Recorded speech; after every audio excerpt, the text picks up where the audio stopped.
యోబును గురించి మనం చూస్తే శ్రమలు బాగా ఉన్నాయి, రోగాలు ఉన్నాయి, ఆరోగ్యం దెబ్బతింది, శరీరము కుళ్ళిపోయిన పరిస్థితికి వచ్చింది. బయటకు చూస్తే వీడెట్ట బ్రతుకుతున్నాడు రా బాబు అన్నట్లుగా ఉంది చూసేవాళ్ళకప్పుడు. కానీ హృదయంలో ఏముందంటే ప్రార్థన ఉన్నది, హృదయంలో స్తుతి ఉన్నది, హృదయంలో వాక్యం ఉన్నది.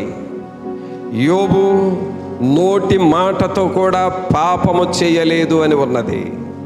బయటికి రోగాలు ఉన్నాయి, లోపల వాక్యం ఉన్నది.